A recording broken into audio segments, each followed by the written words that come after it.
UFC Fight Night, Mexico City, Moreno versus Royval takes place in the main event this week, and I'm going to be going through the entire card, starting with the early prelims, ending with the main event, giving you guys my full breakdown and prediction. Starting with the early prelim opener of Muhammad Naimov versus Erik Silva. I'm going to be going with Muhammad Naimov to get it done. Erik Silva is coming a little too late in the game. He's age 36 and is coming off a debut loss to TJ Brown. Not a good start, not a good look. If you can't beat the TJ Browns of the world, you are not UFC level. But despite all that, he actually carries a pretty good ground game. He's pretty decent on the ground. He has elite jiu-jitsu, but against a strong wrestler like Muhammad Naimov, I think Muhammad is going to mitigate everything that Erik Silva is going to throw on him. I think he's going to stuff a lot of takedowns, and most of Erik Silva's takedowns are against the fence. And again, against a strong and powerful dude like Naimov is not going to get that takedown, and I think Naimov is going to TKO him in the second round. Naimov is coming off, has fought two good guys back-to-back, coming off a unanimous decision win over Nathaniel Wood. Despite what you say about that fight, it was a good fight and he won it. And before that is coming off a TKO win over Jamin Malarkey. He's fought the better opposition, and yeah, Muhammad Naimov gets it done via first or second round TKO. Moving on to the next fight on the card, Victor Altamirano versus Felipe dos Santos. Pretty much a no-brainer here. I'm going to be going with Felipe dos Santos to get it done via dominant decision. Both guys are coming off recent losses, but it's their opponents that kind of paint the narrative of who's going to win this fight. Felipe dos Santos is coming off a competitive loss to Manil Kape, and Victor Altamirano is coming off a unanimous decision loss to Tim Elliott. I personally think Felipe dos Santos is going to style on Victor Altamirano and score himself a unanimous decision win. Dude is young as hell, trains at a very good gym at Shoot the Box, and he's only getting better. Felipe dos Santos is the pick, and I choose him to get it done via dominant decision, 29-28, maybe even 30-27. Moving on to the next fight on the card, Luis Rodriguez versus Denise Bondar. Pretty 50-50 fight here. I see the argument for a Denise Bondar bounce back, but I don't know, man. Can't really trust the guy. He's on a back-to-back L streak right now. A recent unanimous decision loss to Carlos Hernandez, and before that, a brutal KO loss to Malcolm Gordon. He is an overall better, tactical striker. Overall, he's just an overall capable mixed martial artist than Luis Rodriguez, but I trust in the striking and boxing of Luis Rodriguez to land on the chin of Bondar, securing himself a early rounds TKO. Luis Rodriguez is the pick and gets it done. Moving on to the next fight on the card, Claudio Puelles versus Ziam. Claudio Puelles looked genuinely awful his last fight out against Dan Hooker, and because of that, it kind of solidifies my pick here. I'm going to be going with Ziam to get it done.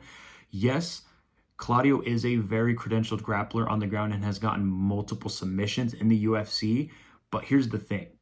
And yes, Ziam has gotten submitted by Terrence McKinney, but here's the thing.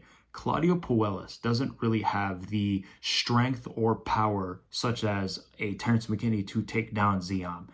Most of, if not all of Claudio's takedowns are either up against the fence or when he shoots Imanari rolls to attack the legs. I see this fight playing out very similarly to the Dan Hooker fight. I see Claudio kind of doing his usual game plan to take the fight up against the fence to find his takedowns, but I see Ziam getting out of the ground as fast as he can and tries to, beat Claudio on the feet and secures himself a either late rounds TKO or a decision win. So Ziam is the pick here, gets it done. Moving on to the next fight on the card, Edgar Chàirez versus Daniel Lacerda 2. One of my locks here, I'm going to be going with Edgar Chàirez getting it done via first round finish. This is a rematch taking place this weekend, and in their first fight, which took place in September in the Noche UFC card, ended in a very controversial no contest while it looked like Edgar Chàirez latched up a very, very tight submission on Lacerda, but in a strange turn of events, it looked like Lacerda tapped to the submission, but he didn't at the same time, so it deemed it a very controversial no contest. They rebooked the rematch. The rematch got canceled very shortly after, but then got rescheduled to this weekend. And since then, the pick has always been the same. I'm going to be going with Edgar Chàirez to get it done via first round finish. Daniel Lacerda is 0-4 in the UFC, 0-4 and 1 no contest, and is overall just a reckless fighter. Edgar Chàirez is a capable fighter to the point where he can finish this fight either on the ground or on the feet. So yeah, Edgar Chàirez gets it done via first round finish. Moving on to the next fight on the card, Jesus Aguilar versus Mateus Mendonca. Pretty interesting fight stylistically between both guys. You have a short, stocky wrestling approach with heavy hands in a guy like Jesus Aguilar facing off against a pretty somewhat tall but rangy kickboxer like a guy, Mateus Mendonca. I see a lot of people actually picking Mateus because of that reach advantage, but I actually really like this fight stylistically for Jesus Aguilar. You got Mateus Mendonca coming off 2 back-to-back L's. One of those L's was actually against Javid Basharat, and no shame in that, but he got heavily out-wrestled in that fight, and I kind of see the same playing out in this fight. I see Jesus Aguilar darting in and out of range, securing takedowns, and keeping Mateus down to the ground and securing himself a decision win. Moving on to the next fight on the card, Cristian Quiñonez versus Raoni Barcelos. Pretty difficult one to predict here, but I am going to be going with Cristian Quiñonez to get it done via finish. Barcelos is an overall better mixed martial artist than Quiñonez, but here's the thing. Barcelos is currently 36 right now and is on a decline. He is 1-4 his last 5, and coming off a recent unanimous decision loss to Kyler Phillips, and before that, a devastating KO loss to Umar Nurmagomedov. Now, there is a chance of him beating Quiñonez via decision, but I don't really want to run the risk of picking him, so I'm going to be going with Cristian Quiñonez to get it done via late rounds TKO after a competitive first and second round. Moving on to the opener of the main card, Manuel Torres versus Chris Duncan. I personally think this fight is going to be a fun scrap, but I'm going to be picking Manuel Torres to get it done via finish. Manuel Torres is a pretty good striker on the feet, tends to leave himself a bit open for shots, but I doubt the power and striking of Chris Duncan to get it done. Chris Duncan is a pretty slow and plotty guy and doesn't have the power to shut out the lights of Torres. I mean, on his last fight out, he could barely finish a one-arm Yanel Ashmus. One thing to note is that this fight is going to be in high elevation, so I do see Chris Duncan sort of being a little fatigued after the first, and Torres capitalizing on that. I see Torres capitalizing after the first and securing himself a TKO win in the later rounds. So Manuel Torres is the pick, and he gets it done.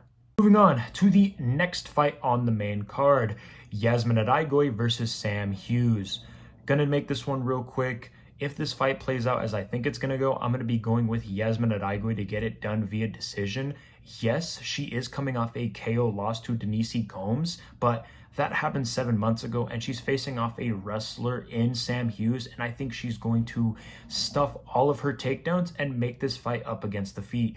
I think she's going to outstrike Sam Hughes, banking in those first 2 rounds, maybe facing later adversity in the third, but getting it done via decision. Definite 29-28. Moving on to the next fight on the main card, Raul Rosas Jr. versus Ricky Turcios. Pretty difficult fight to predict here. At one point when this fight first got announced, I was actually picking Ricky Turcios to get it done via decision. He is a Tough Winner alumni, and he's pretty awkward on the feet, pretty capable on the ground, but I'm not liking the recent retirement rumors on the side of Turcios. If this happens to be true, I'm going to be going with Raul Rosas Jr. to get it done. Apparently, leading up to this fight camp, he's been training at Russia to improve his wrestling and grappling, which is such a good sign. And before this, was actually training with Aljamain Sterling and Merab.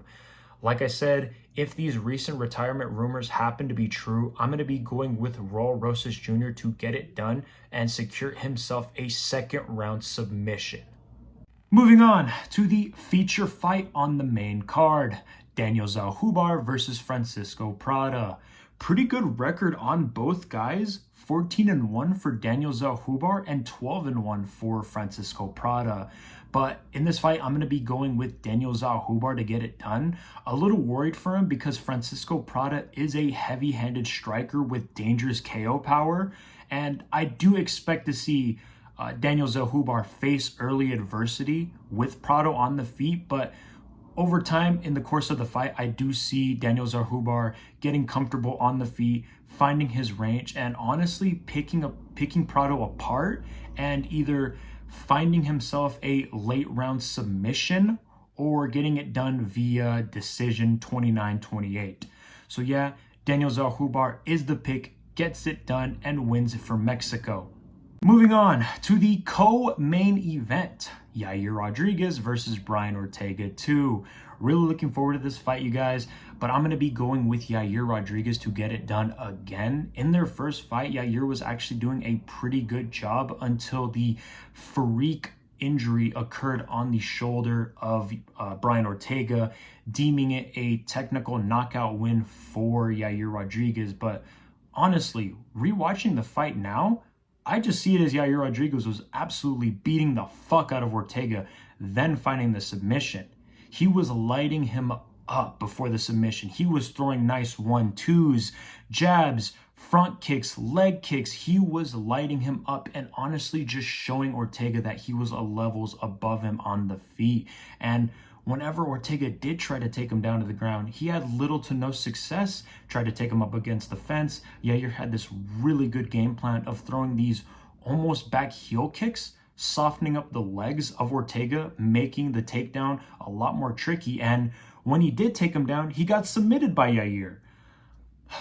Look, there's a lot of reasons why I'm picking against Ortega, and the biggest one in particular is his inactivity. His last fight out against Yair was a year and 7 months ago. So you're telling me you haven't fought in over 2 years, you haven't won a fight since 4 years, and your last meaningful win was against the Korean Zombie and Frankie Edgar, who are now retired and no longer in the UFC? I'm going to be going with Yair, man. I see this fight playing out just as similar as the first one and ending very similarly to Ortega's fight with Max Holloway. I see this fight ending via either technical knockout from Yair, just due to a lot of accumulated damage on Ortega's face, or doctor stoppage. So yeah, man, Yair Rodriguez is the pick, very confident in him, and he gets it done. Vámonos el Pantera. Moving on to the main event, Brandon Moreno versus Brandon Royval 2.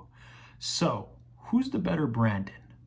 Pretty much a no-brainer here. I'm going to be going with Brandon Moreno to get it done. In their first fight, which strangely enough ended very similarly to the Ortega versus Yair fight, Moreno was putting an absolute schooling on Royval up until during a pretty heavy scramble, Royval detached his shoulder, making it or deeming it a technical knockout win for Moreno, which makes it pretty ironic because both the co-main and main event ended with a shoulder injury in the first round.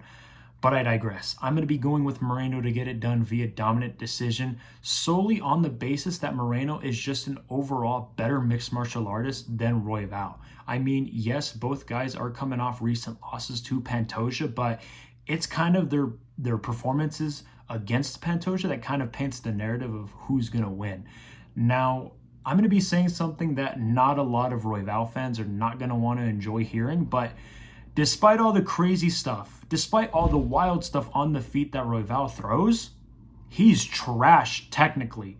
On the feet, on the ground, if he's not throwing weird spinning crazy shit to knock you out, he's not going to win. And he's awful technically. I mean, again, not much to say here. Moreno is just an overall better fighter, and since their last fight has just improved overall, while Royval has just kind of stayed the same. So again, not much to say here. I am going to be going with Brandon Moreno to get it done. I think the boxing and the jab is going to be there all night long, and if it does get a little too crazy, I think Moreno has no problem taking it down to the ground and just put his sheer dominance over Royval. So again, not much to say here. Pretty confident in this win, pretty confident in this pick per se, and yeah, Moreno gets it done, gets gets the win over gets the win in his own home crowd and gets the W. Moreno is the pick, gets it done via decision, 49-46, maybe even 50-45. Thank you guys for watching today's video. Make sure you like, comment, and subscribe. Follow me on my socials, and I will see you guys in the next video. Peace!